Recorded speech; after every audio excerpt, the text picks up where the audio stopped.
This is how to write an objective summary with Mrs. Anderson using the name it, verb it, and finish it technique. Article reading: Jewish life in Europe before the Holocaust.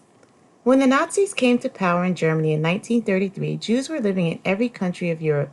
A total of roughly 9 million Jews lived in the countries that would be occupied by Germany during World War II.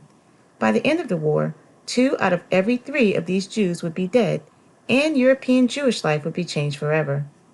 In 1933, the largest Jewish populations were concentrated in Eastern Europe, including Poland, the Soviet Union, Hungary, and Romania. Many of the Jews of Eastern Europe lived in predominantly Jewish towns or villages called shtetls. Eastern European Jews lived a separate life as a minority within the culture of the majority. They spoke their own language, Yiddish, which combines elements of German and Hebrew. They read Yiddish books and attended Yiddish theater and movies. Although many younger Jews in larger towns were beginning to adopt modern ways and dress, older people often dressed traditionally, the men wearing hats or caps, and the women modestly covering their hair with wigs or kerchiefs. In comparison, the Jews in Western Europe, Germany, France, Italy, the Netherlands, and Belgium made up much less of the population and tended to adopt the culture of their non-Jewish neighbors. They dressed and talked like their countrymen, and traditional religious practices and Yiddish culture played less important part in their lives.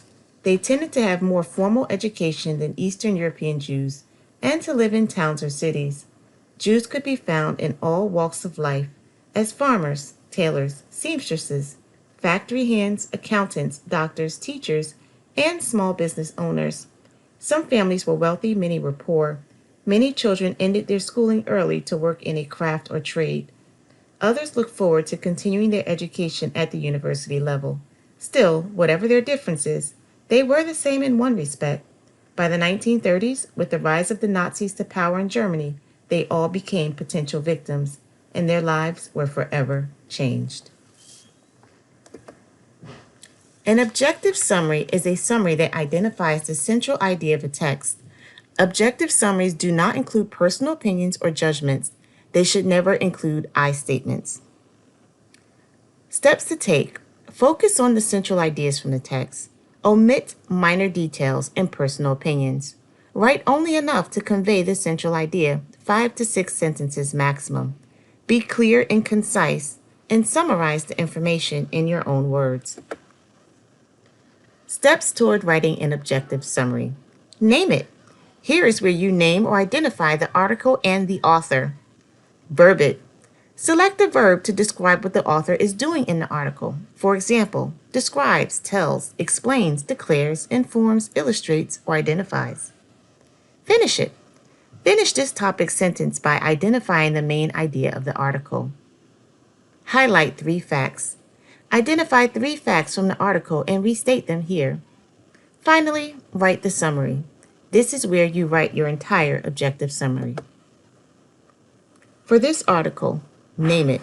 What is the name of the article and what is the author's name? It would begin like this. In the article entitled Jewish Life in Europe Before the Holocaust, published by the Holocaust Encyclopedia. Now we should verb it. We're going to choose the most appropriate verb to explain what the author is doing.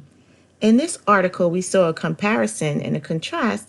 In the article entitled Jewish Life in Europe Before the Holocaust, the author compares. That's the verb we're going to use, compare. Now we'll find the central idea and finish it. In the article entitled Jewish Life in Europe Before the Holocaust, the author compares Eastern versus Western European Jewish culture before the start of World War II. Identify 3 main points now that we have our topic sentence. Main point number 1. There were 9 million Jews living in every European country when the Nazis came to power in 1933. Point number 2. Eastern European Jewish people lived in separate communities called shtetls and kept their religion, language, and traditional dress. Western European Jewish people assimilated into mainstream culture. 3. Jewish people occupied many different professions, including doctors, seamstresses, accountants, farmers, factory workers, and teachers. Now we'll write the objective summary.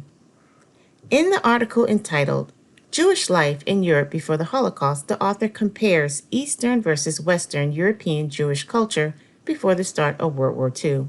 There were 9 million Jewish people living in every European country when the Nazis took control in 1933.